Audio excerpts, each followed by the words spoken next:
What's going on, everybody, and welcome to the Final Girls Ranking tier list. So a couple of weeks ago, I did a horror icon tier list. Massively successful video so far, so thank you all for watching that, and thank you for all the interaction, both good and bad. Can't avoid the bad on these things. I'm sure we'll have some of it here.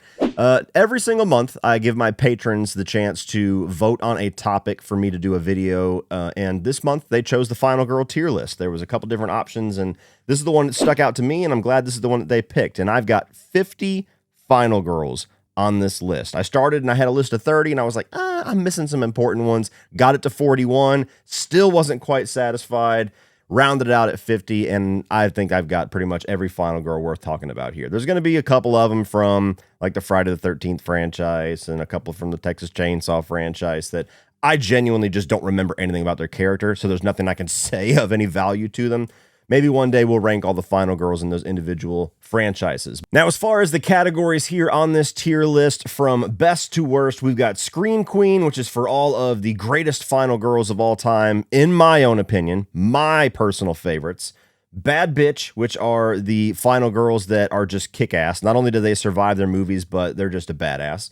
Survivor, which basically just means they survived the situation. Maybe they're pretty cool, but they're not quite that top tier for me.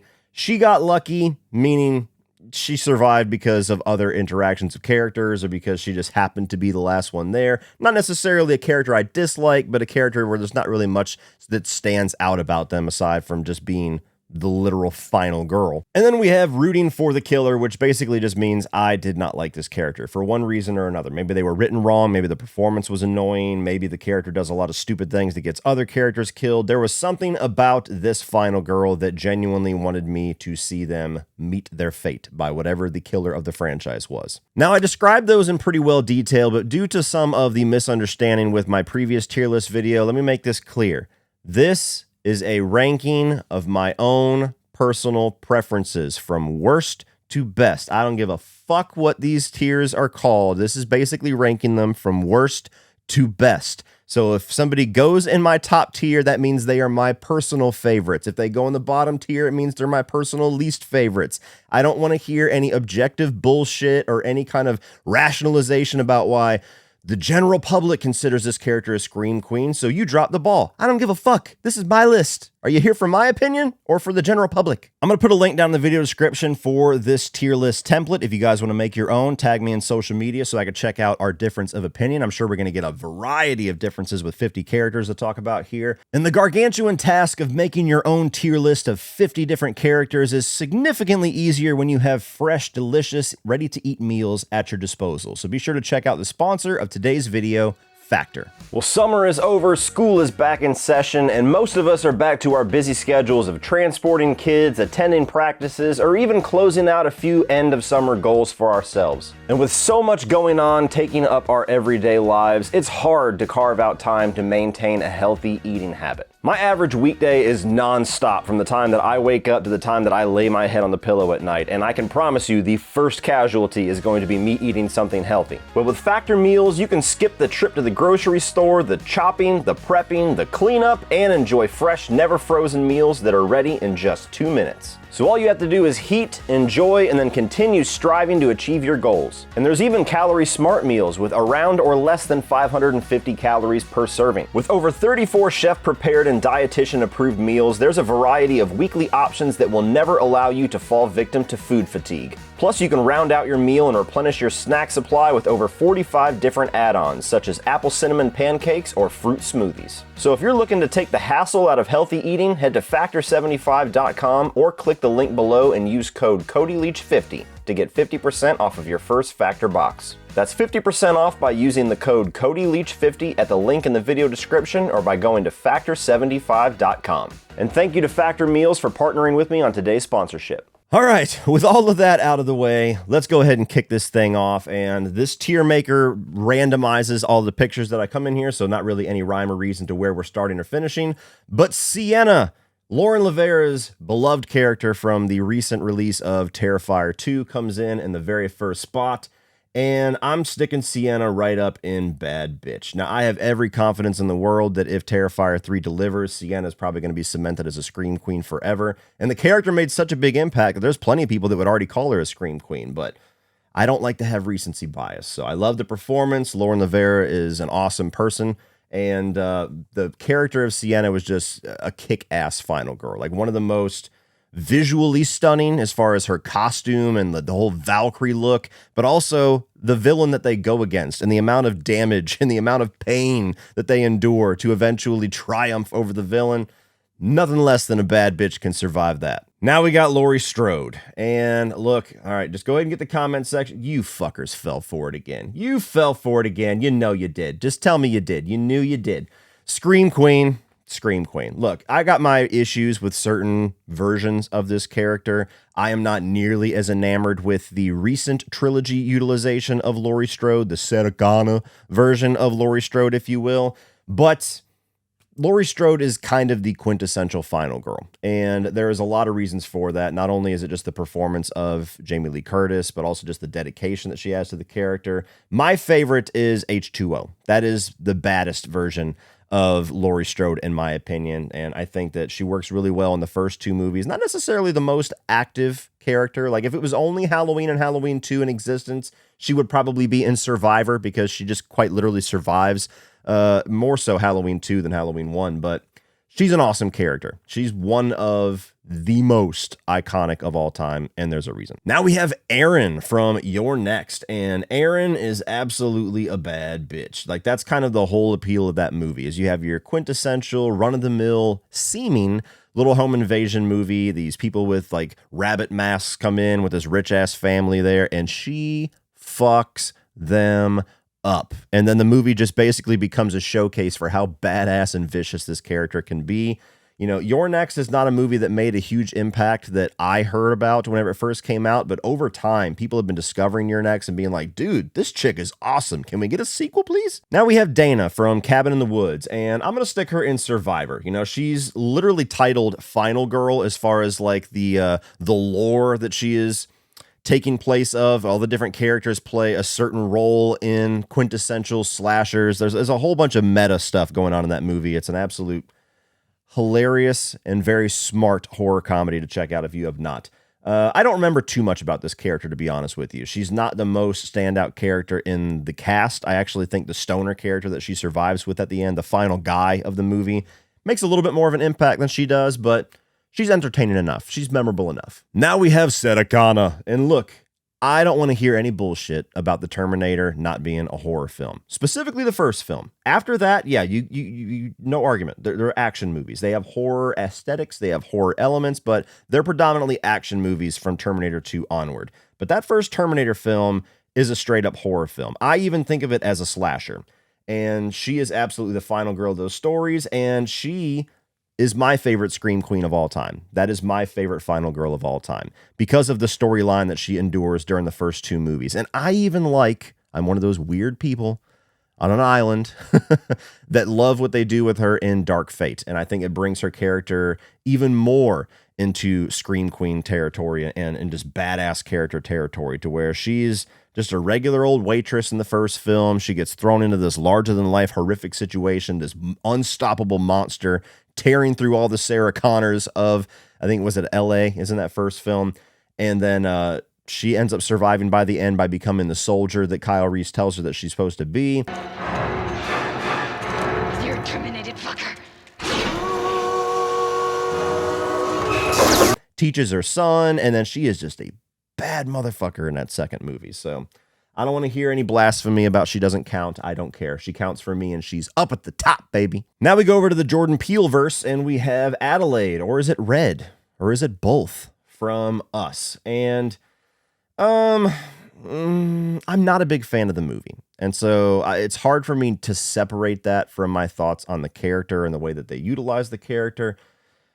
I'll stick her in Survivor. Because even though, kind of, spoiler alert, the final twist of the movie that I thought was incredibly telegraphed from the beginning of the film, to be honest with you, she's kind of the villain of the story throughout the entire thing. She's actually one of the characters from below that choked out the character from above, switched places with her.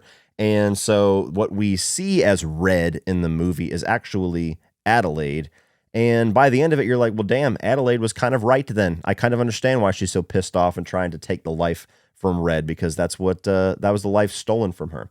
So she's a survivor. You know, she takes the situation. She kills her antagonist for the story, but I don't know. I don't love that movie. And now we're at Laurie from Freddy vs. Jason, and I'm also going to stick her in Survivor. I've always liked this character more than most people. I see her more often than not in lists of like worst or most annoying final girls. I don't quite get that. She's not completely integral to the victory over Freddy and Jason by the end of it. Freddy and Jason kind of take care of that themselves. And you know, you're there to see that. Nobody's really there to see the teenage characters or care who the final person's going to be. But I like her character. I think that she has some interesting storyline where her father tried to shield her from Freddy murdering her mom, and her boyfriend had to take the fall for it. And you know, by the end, she becomes a bit of a badass, and you know, takes Freddy's head off. And you know, Jason did most of the work, but she finished it. So I like her. Sue me. Now we have Whitney from the Friday the 13th remake, and she got lucky. She basically was a prisoner the entire movie. The only reason she survives is because Jared Padalecki came and saved her, who is her brother.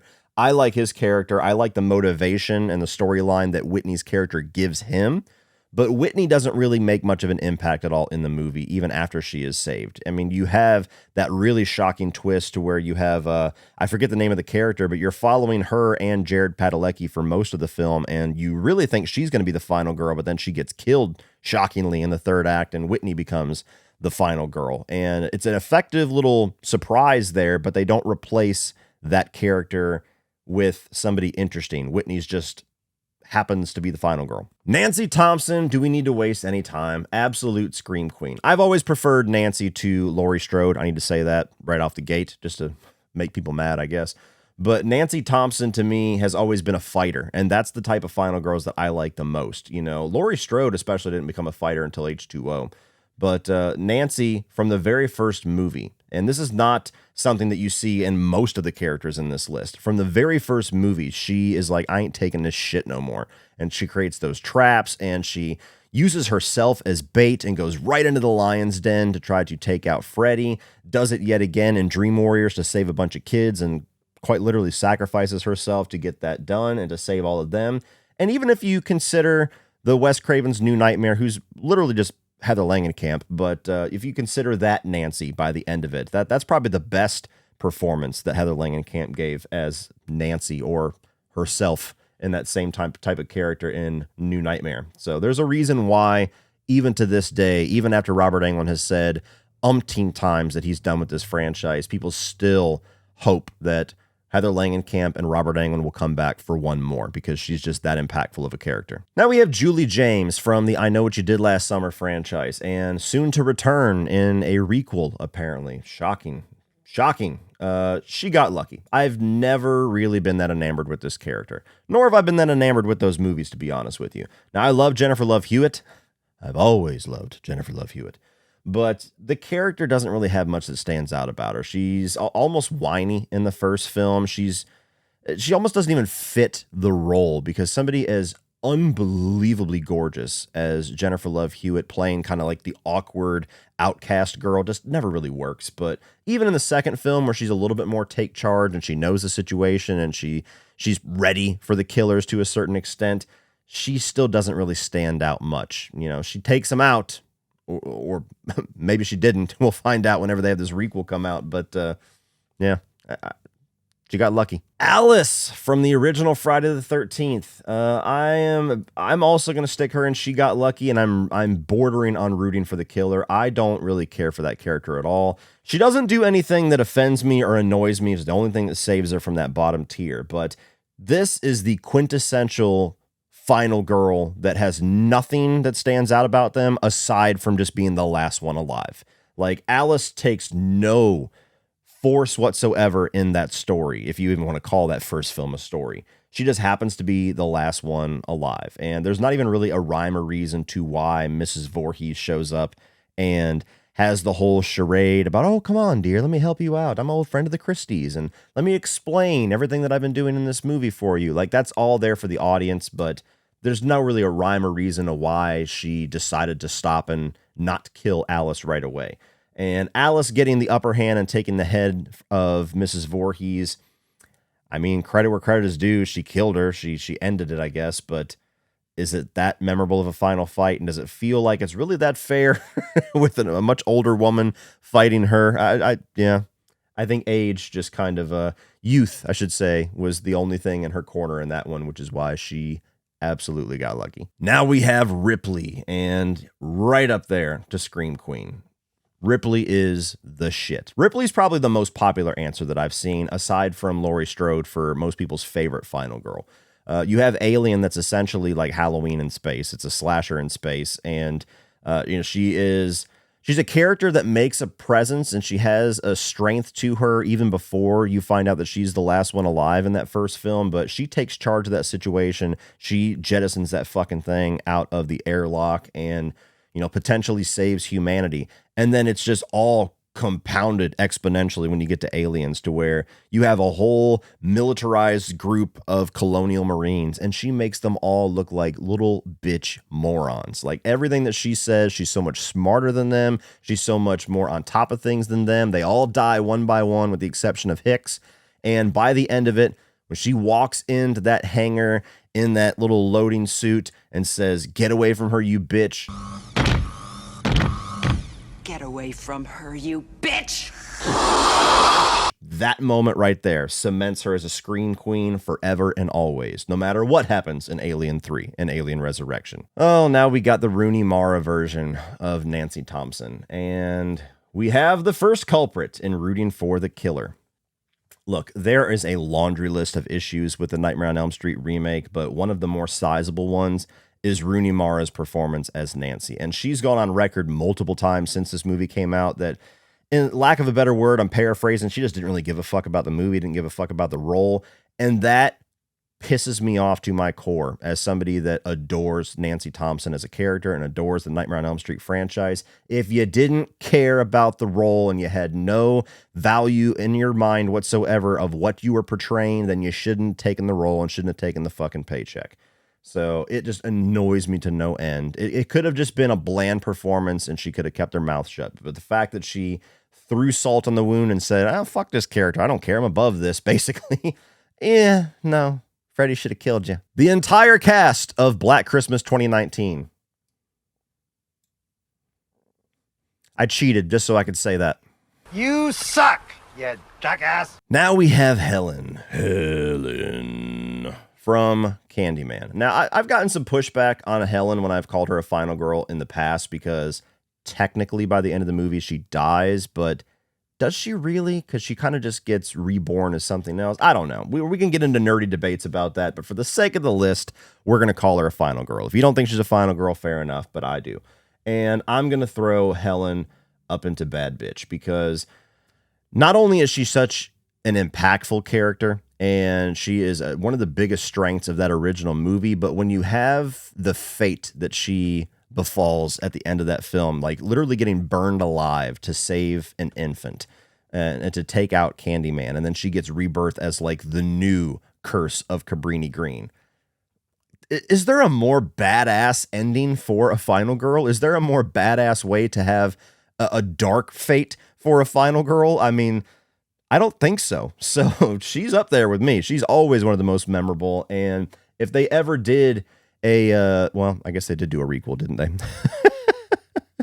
If they would have done a requel in a different way and had it focus on Helen as well as Candyman, talk about a power couple of villains. Now we have Chris from Friday the 13th Part 3, and I only included this character because I know she's one of the most popular in that franchise. I don't remember a ton about her. I do like her character, but I'm going to stick her in Survivor. To be fair, there's not really much about any of the final girls in the Friday the 13th that have ever really stood out too much to me, but Chris was certainly one of the better ones. I liked her character more, and by the end of it, there's a spot where they're talking about Jason attached to like this traumatic dream that she has, and she's kind of triumphing over that by the end of it, and they have that typical little dream sequence thing that they did for the first 3 movies.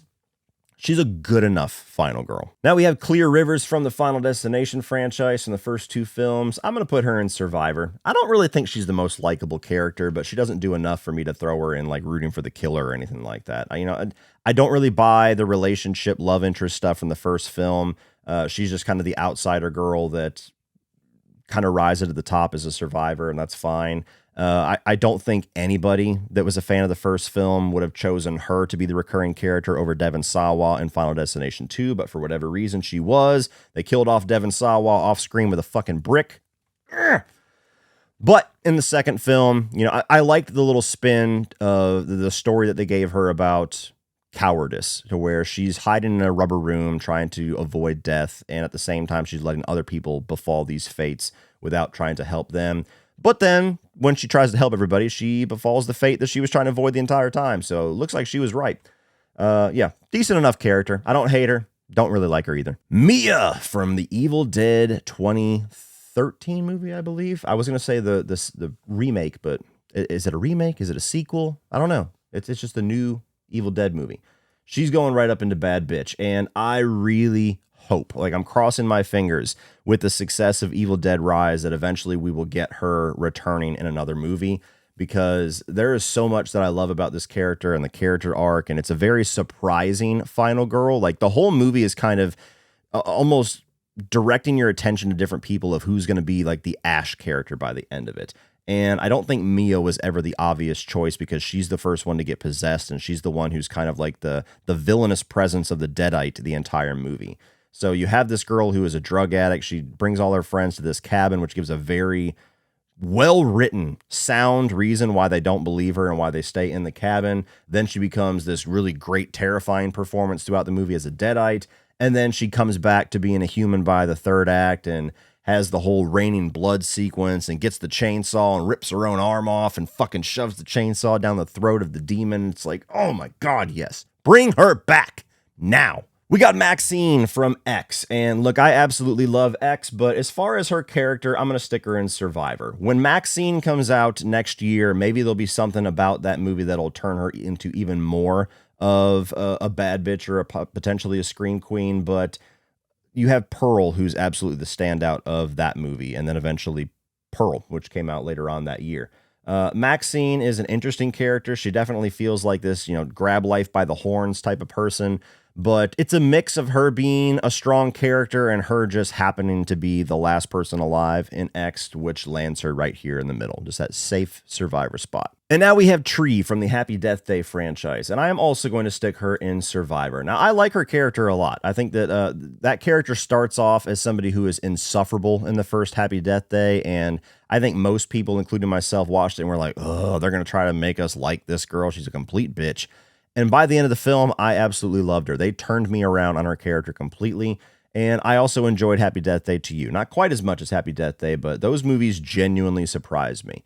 But her character is a mix of being really strong and smart and eventually triumphing over this ridiculous situation, while also making a lot of stupid decisions and taking fucking forever to figure out what is going on and solve the mystery of who the killer is. So averaging those out, I'm a sticker in the middle. And now we have Erin from the Texas Chainsaw Massacre remake.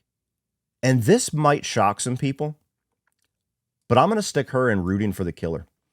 And I don't necessarily dislike her character. I get endeared by Jessica Biel's performance in here, and I absolutely love the Texas Chainsaw Massacre remake. Need to state that clearly, because many people do not. But when you really look at her character and what her character does throughout the movie, she absolutely sucks. She is the reason why every single one of her friends, including her soon-to-be fiance, gets murdered violently.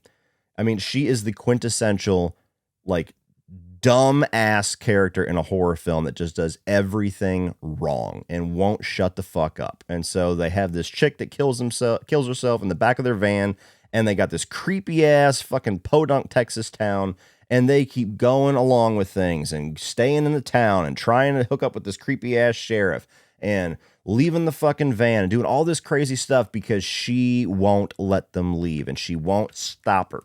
Fucking bitch, and we can't do this. We can't leave her here. We can't. This is morally reprehensible. Shut up, bitch. We're getting the fuck out of here. Added in with the fact that even after she's the reason that gets everybody into this situation, all throughout the movie, she escapes a situation and then goes and runs and hides. Like, she never just keeps going. She never just keeps fucking running. Like, she goes 20 feet, hides somewhere, as if Leatherface or Sheriff Hoyt is going to forget that she was there. Oh, man. She's a frustrating one. She's hard to love. Okay, she's easy to love. Now we have Cecilia from The Invisible Man, and I'm putting her in Survivor as well. Now, she does rise to the occasion. The whole movie is about, female empowerment and escaping an abuser, and her character is a really nice catalyst for all of that. But for most of the movie, she's pretty helpless. For most of the movie, she is absolutely that victim in the situation. It's not until the last 15, 20 minutes where she really starts to rise above and stick it to the Invisible Man. So she's a great character by the end of it. And if we ever got a sequel, which there's no reason we ever would, I'm sure that she'd be a badass character the entire time. But most of the movie, she's a victim. So Survivor she is. And now we have Alice from Nightmare on Elm Street 4 and 5. And I like this character, never been that enamored with her. So she's going to Survivor for me. I like her in Dream Master, don't really care about her in Dream Child. Does it have to do with the fact that I don't like that movie? Probably. It's hard for me to separate my thoughts with the movie with my thoughts with the characters sometimes. But the fourth film, she's kind of that weird, awkward, outcast girl. And every single one of her friends dying, she kind of like absorbs a piece of them and eventually rises by the third act to be this badass character. And I really like what she becomes in the third act of Dream Master, with kind of having her hair tied back and having the leather jacket and having the little spiked collar and everything. She's cool. And if I would have gotten more of that, she probably would have at least made it into bad bitch. But in the next movie, she's just the mom. She's not nearly as cool. She's not nearly as badass in that movie. And the movie's worse.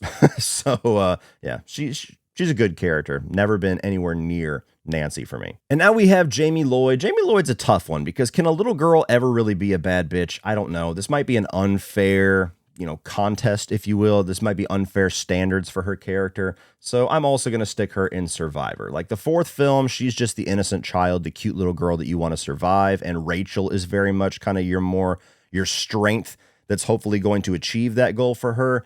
Halloween 5 did her an absolute disservice, making her a mute through most of the movie, so it kind of kills the appeal of her character for most of the runtime, and then she just happens to be the survivor by the end of that one as well, with no Rachel anywhere to help her because they decided to end her with some scissors 6 minutes into the fucking movie. And if we're going to talk about Halloween 6, which is not Danielle Harris, they dispatch of her very quickly in that one too. So, Jamie Lloyd's a fan favorite, but I don't feel like beyond Halloween 4, she was ever really given her due. In Halloween 4, the way that they end with her being kind of the next incarnation of evil like Michael, that would have been a perfect ending for that character, but they decided to continue it and it just went downhill from there. And now we have Trish from Jeepers Creepers, and I really wish we could have gotten a continuation of her character in Jeepers Creepers 3 like it was always planned to be. Why they decided to fuck around and tease that for a fourth film, I don't know, but if we're going to take her one performance in Jeepers Creepers, I'm going to stick her in Bad Bitch, because she's pretty badass. Justin Long, I love his performance and I love his character, even though he's kind of stupid with a lot of things that he does in that first film. She is very much the smarter, stronger, older sister. And the way that she calls him out on all his dumb shit, the way that she calls bullshit on so many things throughout the movie, she never loses that edge or that attitude, no matter how ridiculous the situation gets. And when you get to the very end of the movie, when the creeper has Justin Long at the window, she tries everything she can to take the place of her brother, which is like the ultimate sacrifice. When you know what this fucking thing does and you're like, yeah, do that to me, leave him alone, that takes a lot of balls. So Trish, bad bitch all day. Now we have Jess Bradford from Black Christmas, and she's a survivor. She's an interesting character. They have a whole plot line with her wanting to get an abortion and talking about it with her baby daddy, and that kind of becomes her main storyline that eventually just turns into her thinking that is it's a bit of a red herring setup for her boyfriend potentially being the killer and being Billy by the end of it. But, she's one of those characters that survives to the end because everybody else gets killed before her. But I like her, and I think she's strong enough written as a character, as well as a strong enough performance that she does stand out a bit more. And I'm looking forward to seeing how they're going to continue her character in It's Me, Billy Chapter 2. So I like Jess Bradford. She's a good survivor. And now we have Kelly from Black Xmas, the first remake of Black Christmas that I absolutely thought was dog shit until Black Christmas 2019 came out. And then I was like, you know what? It's not bad. It's all right. Kelly, she's a survivor as well. Like, there's not a whole lot stand out about her character. But she does kill both Billy and Agnes by the end of it. And it's another one of those situations where I think it's just luck of the draw that she's one of the two surviving characters. But even when she gets to the hospital, her other friend gets killed, Agnes gets the drop on her, and they can't finish off Kelly. She finishes off both Agnes with a defibrillator and then finishes off Billy by impaling him with like the top of a Christmas tree, I believe, if I remember correctly. So good enough. Good enough to make Survivor. And now we have Kirsty Cotton. And, I have complicated feelings on this character because there's certain things about her that I really like and that makes her stand out in this list. And at the same time, just like Pinhead, I feel like this franchise has never really utilized this character to their full potential. To the point where when they returned in Hellraiser, Hellraiser Hellseeker, it's almost like a cameo. And it's like, how do you reduce her to a cameo? She should have been a major part of that movie. I'm going to stick her in Bad Bitch, and I'll tell you why. Because I don't necessarily think that she's near as strong as some of the other characters in Bad Bitch and above her, as far as just a strongly written character or a character that I would not want to get into a fight with necessarily. But what I like about Kirsty Cotton, which fits kind of the theme of the Hellraiser franchise, is that she kind of embraces the darkness a bit. The first movie, not really a whole lot to write home about her. She gets, opens up the box and she has Pinhead and she kind of does this little snare trap to get Frank and Julia, and she succeeds in that.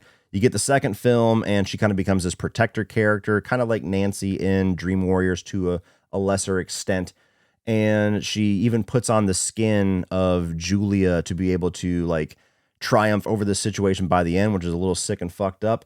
And the little tiny piece of Hellseeker that we get, she snares this trap for her cheating husband. For a character to go right towards the villainous characters of their franchise and continuously use them as pawns like a chess game and come out on top, that's pretty fucking badass. And now we have the Scout Taylor Compton version of Laurie Strode from the two Rob Zombie films. And, another character that I have very complicated feelings on, as well as those two movies. I'm not somebody who cares too much for the first Halloween, and I'm one of those oddities, those rarities, that actually prefers Halloween 2.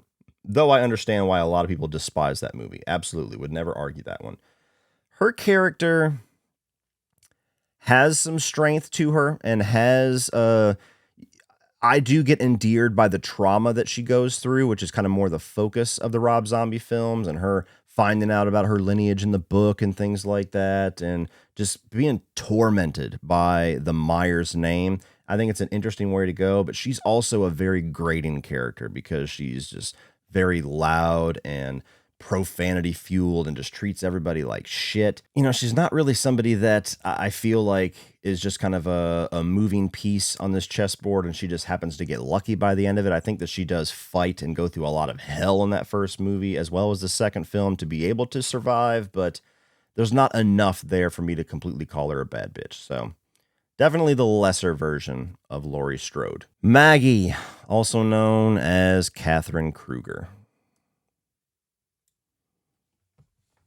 Look, I hate Freddy's Dead. I hate pretty much everything about that movie. Having her end up being Freddy's child is the only thing that stands out about that character, and it stands out in a very stupid way. So, fuck off.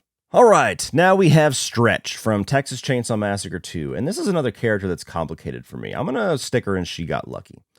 Because the first third of the movie, I really like her character. I like Carolyn Williams' performance. I like her personality. She's fun. She's kind of spunky. And I think it's a nice little change of pace from the characters we got in the first film. But through the next hour of the film, she's basically just running around and screaming and acting maniacal, just like Sally Hardesty in the first film. And that grates on my nerves after a while. And she's absolutely a character that gets lucky because there's numerous points throughout that movie where she should have been dead, but Leatherface takes a little bit of a liking to her, so he doesn't kill her right away. And then you have Lefty that comes in and saves her by the end of it. And so she's not the most active final girl as far as creating a scenario for her to escape. She just, gets lucky. Now we have Danny in Midsommar. I am also going to stick her in She Got Lucky. Now, I'm not really a fan of Midsommar, however the hell you pronounce it. I don't know if we'll ever have that as a defined answer. But, she's a character with a lot of trauma. She's a character that you definitely sympathize with for most of the movie, but she only survives as the one person to not be murdered by this cult and, presumably becomes a member of this cult because the dude that drew them in, the guy that was their friend that lured them in, seems like he wants to fuck her. I mean, I'll just call it like it is. It seems like he picked her to be the new person that's maybe going to be his wife eventually. And so the whole thing is very carefully crafted to where one by one, her friends are going to be knocked off. And eventually she's going to have this whole ceremony where she condemns her boyfriend to death by fire by the end of it. So if that guy didn't take a liking to her, would she have survived? I doubt it. And now we have Gale Weathers, and this might be a hot take, but I'm going to stick her in Survivor. I've never really been all that enamored with the character of Gale. She's actually been my least favorite of the 3 OG characters in the Scream franchise for a long time. And I think that's just part of her character. She's supposed to be a little bit bitchy and manipulative, and you're never quite sure where her allegiances lie, but that always makes me at a little bit of arm's distance with her. And so there's certain movies in this franchise where I really like her character. I really like her in Scream 2. There is certainly in Scream 5, I really like her, even though she's a small part, but her coming in with Sydney being the 2 badasses, just knowing that it's, knowing everything that's going on, knowing all the playbooks that these Ghostface are using and using it to their advantage to just wipe the floor with them. That was great. But the first Scream, the third Scream with that fucking bang haircut, even the fourth Scream where she's the jealous wife, not a character that I love. Not a character that I've ever loved. And now we have Ginny from Friday the 13th Part 2. I would say she's most often the most popular final girl from that franchise, but I've never really gotten why. Like, maybe comparatively to the other characters, she's stronger, but there's not really much that stands out about her aside from the whole being smart enough to use the sweater thing. So I'm going to stick her in Survivor. She's not really a bad bitch to me. She's smart. She utilizes the situation to survive, being able to get into Jason's psyche and kind of manipulate him with the mother sweater and using the voice. That was very clever, and you haven't really seen anybody do anything like that with Jason since her, so that does give her a leg up above everybody else. But beyond that, not really much about her that stands out. Now we have Sidney Prescott, an absolute Scream queen for me. As somebody that's a very casual fan of the Scream franchise, Sidney Prescott it's hard to make an argument for her not being the most badass slasher final girl, because every single movie from the first one, she's just takes it right to the killers. By the third act, she ain't putting up with the shit no more, and she takes the fight to Billy and Stu, and, with the help of some other characters, turns the tides on them. And from Scream 2 onward, man, she doesn't fear these guys. She talks shit to them. She's like, get the fuck on with this. Just do it. Just make your move so I can whoop your ass and move on with my day. And, she's such an incredible character that even though I would make the argument that these new Scream films don't need her, all of the fans pretty much demand her because she's just synonymous with Scream. She is that strong presence that very few fans can survive a movie without seeing. Now we have Nika from the Child's Play franchise. So she started off in Curse of Chucky, went on to Cult of Chucky, and is now a fairly mainstay character in the 2 seasons of Chucky. And, it was...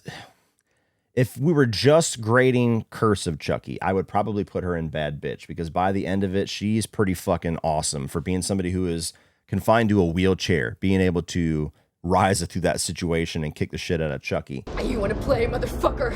Let's play. But I have not liked what they've done with her character since then, to a certain extent. I've loved the performance that Fiona Dorff has given, but she has been pretty much relegated to victim ever since Curse of Chucky. So I'm going to stick her in Survivor. Maybe by the way that they utilize her in season 3 onward, she'll move back up to where I would have had her in Bad Bitch, but Cult of Chucky, never really cared for that movie much. She's very much just a pawn in Chucky's plan, and eventually he takes over her body. All throughout the first season, she is like a prisoner in her own body. Even in the second season, to an extent, she's a prisoner because she's now got all of her limbs cut off. So I have not loved the way that they have relegated her just to being the damsel in distress victim. While still strong, just much more helpless as it goes along than she was in that first film. Now we have Naru from Prey, and I think they're going to revisit this character in a sequel. I'm pretty sure I saw that that's the direction they're going to go, so she might get even better. But even in that first film, I'm going to call her a bad bitch because she's pretty fucking cool. Like, this is a character that has her her disadvantages, and she has her flaws, and she has her weaknesses that the Predator would have absolutely wiped the floor with her. But all throughout Prey, she sees how the Predator hunts. She sees how the Predator fights. She sees how other characters befall a bad fate to the Predator, and she utilizes this knowledge that she gains throughout the entire runtime to eventually snare a trap and take down the Predator in a very similar way to the way that Arnold Schwarzenegger did in the first film. So I really liked her character. I liked her journey. I thought that it was a good kind of female empowerment thing without being too over the top and being too, woke, if you want to call it woke, or, too preachy, that a lot of modern movies can easily do, and it just becomes message first. This was character first, and I enjoyed it. Now we have Tina from Friday the 13th, The New Blood. This is the only other final girl in the Friday the 13th franchise that stood out to me because she's got powers. She is Carrie Light, and I've never liked this character. So, I'm going to put rooting for the killer. It's an interesting little gimmick, and the Friday the 13th franchise is the only one where a gimmick like that, similar to the gimmick of going in space, to me doesn't really fail at making sense within the context of a Jason movie. But I just never cared for the movie. The fact that the MPA cut it all to hell certainly doesn't help. And her having psychic powers, whether it's Friday the 13th or not, I've always thought that was just dumb and stupid. And even the whole trauma with her father and the psychologist, I just don't care. So I've never cared for her character. And Jason looked so badass in that movie, the first Kane Hodder performance, that I wouldn't have shed a tear if he would have won. Now we have Grace from Ready or Not, and I'm going to stick her in Survivor. I love Samara Weaving. I have loved her ever since the first Babysitter. Anytime she is cast in something, I immediately get more interested in it. And just as an actress, not per this list and the standards that I'm ranking all these characters off of, just as an actress, she has pretty much already reached Scream Queen status, to where her showing up in Scream 6 was just like, yes, there she is again. What's she going to be in next? Grace she got the whole family going against her, so she rises above a really fucked up situation. And if it wasn't for the fact that she kind of passively survives most of the film, she's not actively killing these family members or actively escaping these family members. It's kind of their own stupidity and their own dopiness throughout most of the movie that allows her to live past midnight. Or till the morning, whatever the deadline is in that film. So I can't quite stick her in bad bitch. If she had been more active throughout the movie at taking these family members out, she would have instantly rose to the next tier.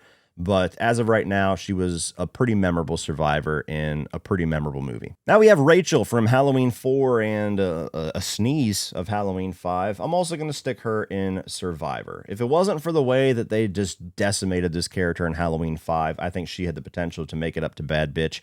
But Rachel's kind of like the strength. Her and Jamie are kind of two sides of a final girl character in two different characters in Halloween 4, where Jamie's the innocence and the victim side of things, and Rachel's kind of more the protector.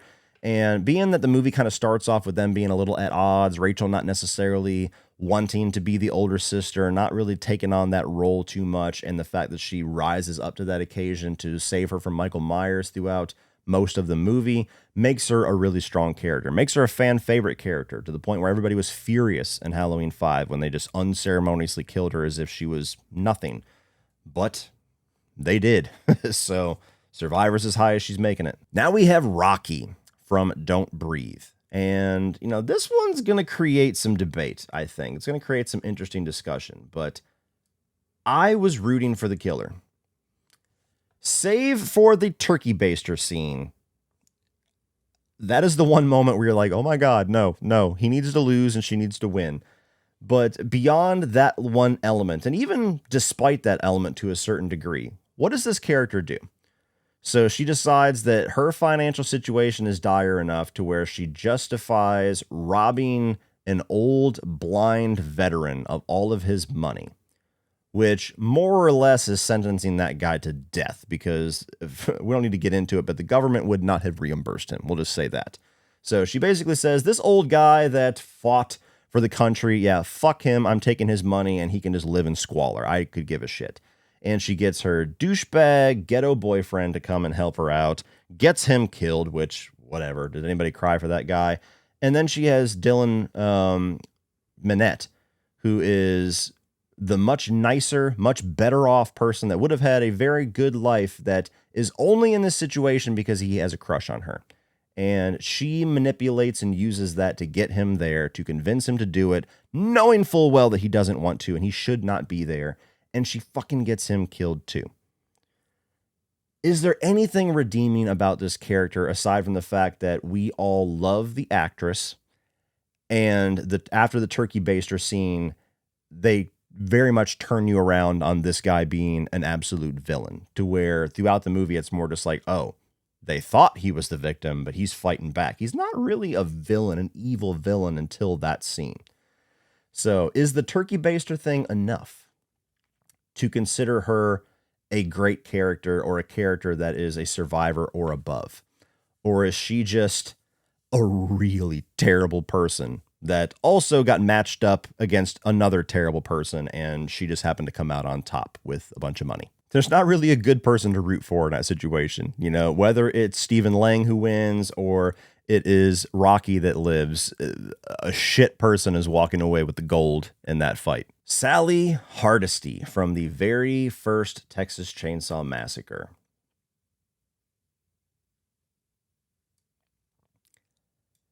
I don't like her character. Never have liked her character. I don't enjoy it whatsoever.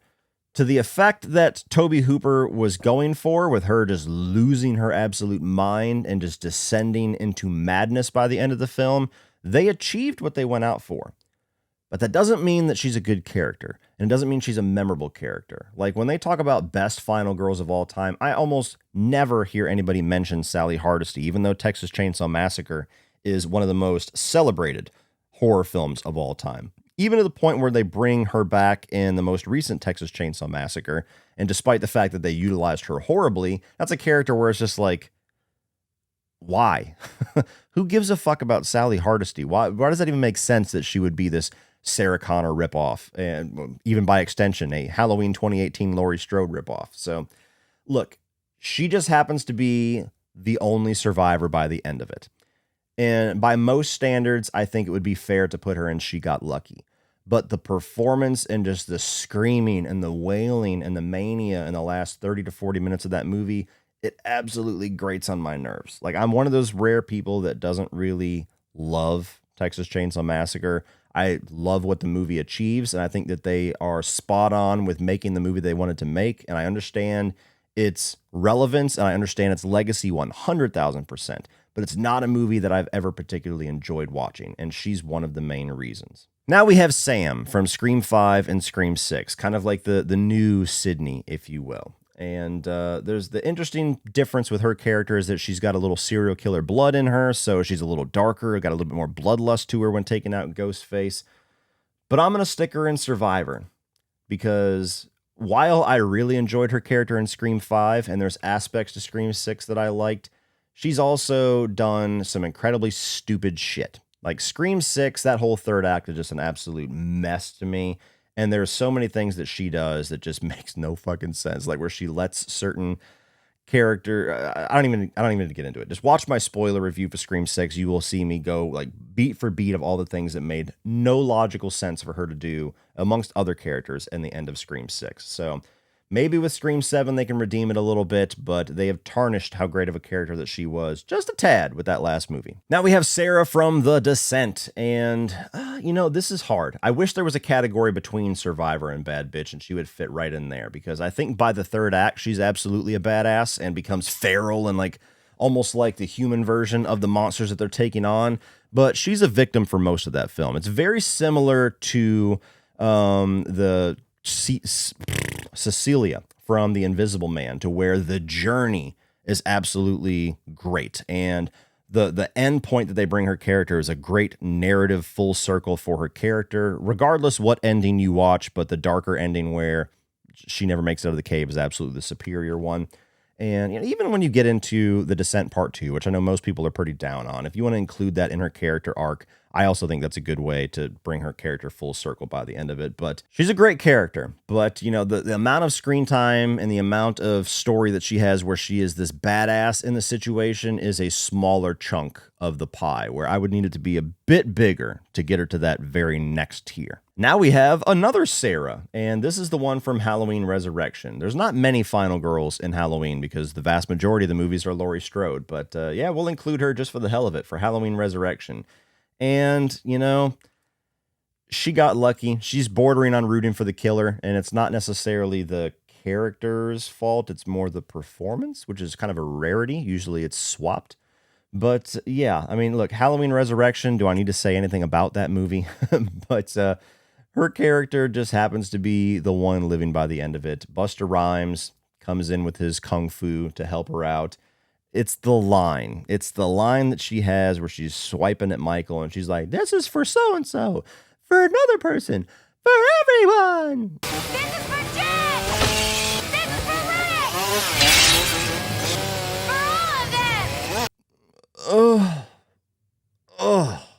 Now we have Tara from Scream 5 and Scream 6. She's also a survivor. I don't have as much to say about her. She's much more of... she's definitely the less interesting character of the two sisters for me. There's not nearly as much going on with her as there is with Sam, but she also hasn't been tainted quite as much by decisions made in Scream 6 as Sam was. So she's right there in the middle. Hey, we have Heather from Texas Chainsaw 3D. You remember her? Do your thing, cuz.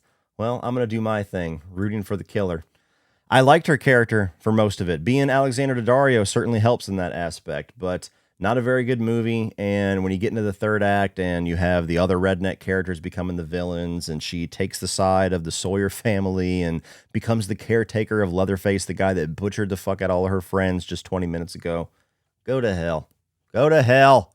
All right, we got Natalie from Urban Legend. Admittedly, a movie and a character I have not watched in a while, but Natalie is one of those final girls that just happens to be the last one alive. So I'm going to put she gets lucky. She's got lucky. And, you know, if I remember correctly, too, I think Jared Leto is the one who kind of saves her at the end from the villain. You know, she's pretty much caught dead to rights. She's about to get her kidneys taken out, and she has the security guard and Jared Leto come and save her. And you know, when you're a passive final girl, when you're not surviving because of your own strength and ingenuity, by definition, you're going to end up in this category because everybody did the work for you. We have Jessie from Wrong Turn, and while I like her character more than, not most, but everybody but two characters in this category, she's still going to go into She Got Lucky.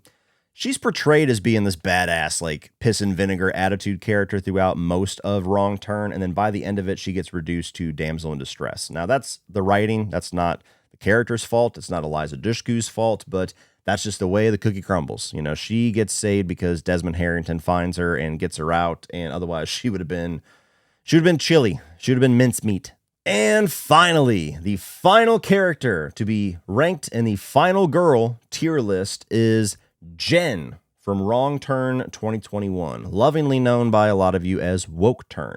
Now, I was a much bigger fan of this movie than a lot of people seemingly, and by extension, I guess I'm a much bigger fan of this character than a lot of people, because I am sticking this character in bad bitch. Let's just think about what she does, okay? Take your thoughts on the movie out of it, if you are somebody that did not like this film.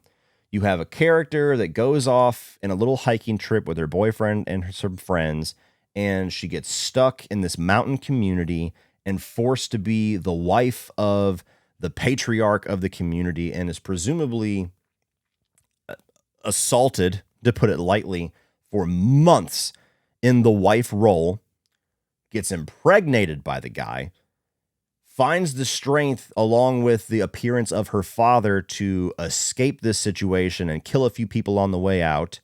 Months later, spoiler alert for the end of the film, the guy finds her, tracks her down, tracks her family down, and gets her in this situation where he basically says, you have to come back to this community and give birth to my child, otherwise we're going to kill your family. And so she goes along with it, and you get that great post-credit scene where it's all silent while the music is playing, where the little RV goes off and it just swerves and she chases him down and fucking puts a knife right in his skull and takes everybody out. This is a badass chick. Like, this is a chick that goes and gets feral with this mountain community situation that she is in and becomes an absolute survivor, to where I would not want to fuck with her. You know, that's basically the definition of what do you have to do to get to that bad bitch category at least. I would not fuck with this person. They would probably knock the living shit out of me on a good day. So I really liked her character. I really liked that movie, and especially just with how everything comes full circle by the end of that little credits scene. She is a badass bitch. Well, that is it, everybody. That is the Final Girls tier list. Hopefully you guys enjoyed this. I'm sure everybody has some very opposing views, so please click the link down in the video description to make your own version of this list and tag me on social media with your tier list of all 50 of these Final Girls. That's it for this one, guys. If you enjoyed that, please click over here for a playlist of all of the previous tier lists that I have done, and I'm also going to put a link directly to my horror icon tier list, which is the most recent one. Be sure to check out Factor in the video description below and secure some awesome meals, make your life a little easier and delicious. Please like, share, and hit that subscribe button so that you don't miss everything in the future. And as always, remember, opinions are like assholes, but that doesn't mean you have to be.